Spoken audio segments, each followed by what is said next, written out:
गुज़िश्ता चंद सालों में भारत ने चुन चुन कर पाकिस्तान के अंदर टारगेट किलिंग करवाई है, जिसके सबूत दफ्तर खारजा दुनिया भर के सामने रखा। आज से चंद साल पहले जब पुलवामा का वाक़या हुआ, अभिनंदन जब पकड़ा गया तो उन्होंने उसको मारना शुरू कर दिया। अभिनंदन को वहाँ हमारी फौज के उस वक्त के कैप्टन और अब मेजर मोइज अब्बास, उसको अननोन गनमैन ने मार गिराया। वो पाकिस्तानी मेजर मोइज जिनका नाम है, जिन्होंने अभिनंदन इंडिया के एयरफोर्स के ऑफिसर को पाकिस्तान में जिनका जहाज गिरा था अपनी जान से हाथ धो बैठे। ये कैसे हो सकता है? ये कौन कर सकता है? क्या ये भारत ने करवाया है? हिंदुस्तान के जो ऑफिसर्स होते हैं इंटेलिजेंस के, वो चूंकि गुज़िश्ता 30-40 बरस से यही काम करते चले आते हैं, उनकी इंस्टिंक्ट्स डिफरेंट हो जाती हैं। हमारे इंटेलिजेंस के लोग जो हैं उनके पास वो इंस्टिंक्ट्स नहीं है जो रॉ के और आईबी के इदारों के हेड्स के पास। बहुत नुकसान हुआ, शहादतें तो बहुत हुई हैं। इस ऑफिसर की जो जान जाना जो है ना, क्योंकि इस मेजर की जो फेम है वो अभिनंदन है, वो एक परेशानी वाली बात है। भारतीय स्पोर्ट जो टीटीपी को और बीएलए को हासिल है वो कोई ढकी छुपी नहीं है दुनिया में।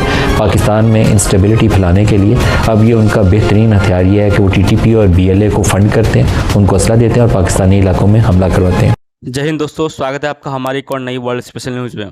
दोस्तों, पाकिस्तान के अंदर इस समय अनहोन गनमैन का काफ़ी ज़्यादा डर और चर्चा हो रही है, क्योंकि ये अनहोन गनमैन आए दिन भारत के मोस्ट वांटेड दुश्मनों को पाकिस्तान के अंदर ही गोलियों से ठोक दे रहा है। दोस्तों, आपको याद होगा जब भारत में पुलवामा अटैक पाकिस्तान द्वारा कराया गया था, तब भारत ने पाकिस्तान के ऊपर सर्जिकल स्ट्राइक से आतंकियों के ठिकानों को नष्ट किया था। उसी काउंटर अटैक में भारत के विंग कमांडर अभिनंदन का प्लान लौटते समय क्रैश हो गया था और विंग कमांडर अभिनंदन ने पाकिस्तान के अंदर इमरजेंसी लैंडिंग की थी। उसी दौरान पाकिस्तान के एक फौजी ने उन्हें गिरफ्तार कर लिया था और उनके ऊपर मारपीट भी की थी।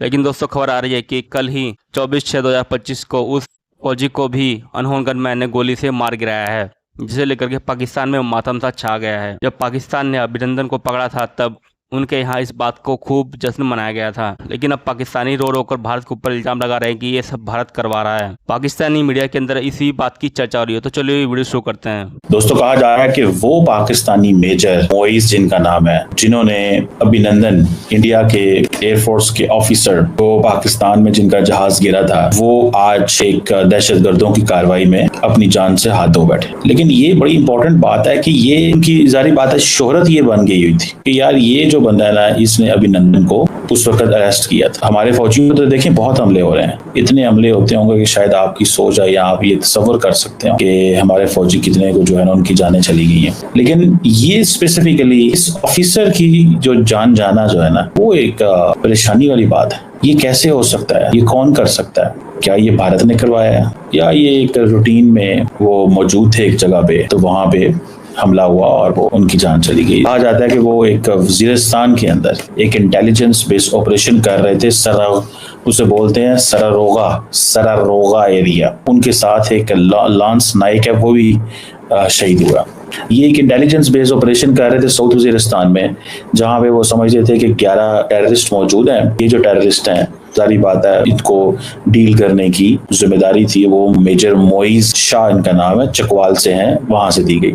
जिन लोगों को नहीं पता, चकवाल वो इलाका है जहां से इंडिया के सबक वज़ीर आज़म मनमोहन सिंह साहब थे, और चकवाल और जहलम और ये जो पूरा इलाका है, यहाँ पे मिलिट्री ऑफिसर्स बहुत ज्यादा हैं। और वैसे भी देखें, जंगें हो जाती हैं, लोग जो हैं वो शहीद हो जाते हैं, ये कोई बहुत बड़ी चीज नहीं है।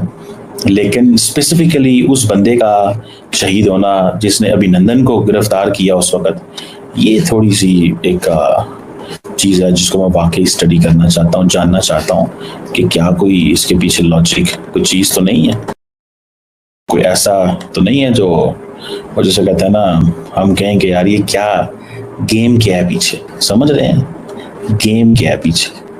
क्या ये रूटीन का हमला था, रूटीन की चीज़ें थी, या कि इसके पीछे कुछ है? पाकिस्तान जो है उसको इस चीज़ को थोड़ा सा स्टडी कराना चाहिए कि ये हुआ क्या, क्योंकि इस मेजर की जो फेम है वो अभिनंदन है। तो अगर अभिनंदन इसकी जो फेम है, तो क्या देखिए, इंडिया जो है इसमें वो रिवेंज लेना वो भी नहीं भूलता।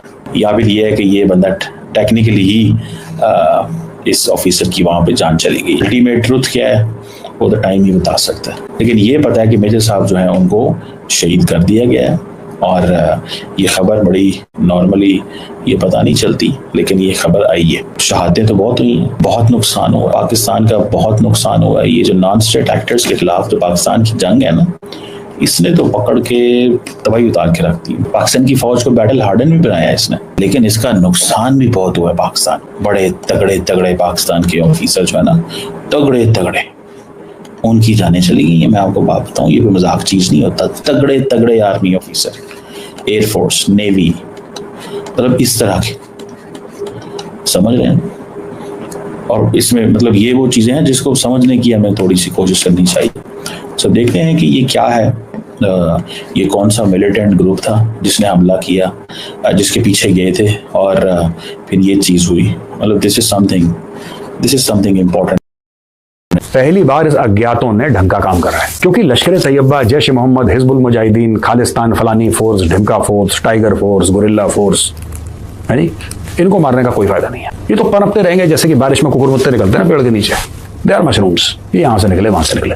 लोग कहते हैं हाफिज सईद को गुड नाइट। हाफिज सईद को बोलना ही नहीं गुड नाइट यार, Hafiz Saeed is not important. Pakistani फौज में पता लग गया कि जो मुलव्विस था जिस अटैक में, उड़ी के अटैक में भी कोई होंगे ब्रिगेडियर साहब, है ना, जो पुलवामा में हुआ था उसमें भी कोई जनरल साहब होंगे। तो जितने भी लोग हैं पाकिस्तान में जो भारत के 26/11 में होगा, कोई 26/11 में मुलव्विस होगा, कोई तो पाकिस्तानी आर्मी का सीनियर अफसर होगा जो ओवरऑल देख रहा होगा, और वो अभी तक रिटायर हो चुका होगा। जाहिर सी बात है, रिटायर हो चुका होगा। अब रिटायरमेंट के बाद या तो बाहर चला जाए, कनाडा, यूके, जहां पे पाकिस्तानी चले जाते हैं आराम से, या वो पाकिस्तान में रहेगा। और अज्ञात तो हर जगह पाए जाते हैं, और कह रहे हैं अज्ञात अमेरिका में भी हैं। बेसिकली मैं कह रहा हूं कि भागते भागते जमीन छोटी पड़ जाएगी, क्योंकि अब पहली बार अज्ञात, और पता नहीं कौन है ये कौन है अज्ञात, I do not know, I do not wish to know, but I just want to tell the अज्ञात दैट पहली बार तुम लोगों ने आइडेंटिफिकेशन करा है। आइडेंटिफिकेशन करा है, वो टारगेट करेक्टली। हम लोग कहते हैं आईएफएफ, फौज में कहते हैं identification of friend and foe, IFF. पहली बार आईएफएफ ढंग का हुआ है। लश्कर, जैश, इनको गुड नाइट बोलने का कोई फायदा नहीं है दोस्तों, कोई फायदा नहीं है। अगर गुड नाइट बोलना है तो गुड नाइट पाकिस्तानी फौज को बोलना है। असल बात यह है कि इस दहशतगर्दी के पीछे जो है वो हमारा अजली दुश्मन मुल्क जिसने हमारा वजूद ही तस्लीम नहीं किया वो है, उसकी जो इंटेलिजेंस एजेंसी रहा है वो है।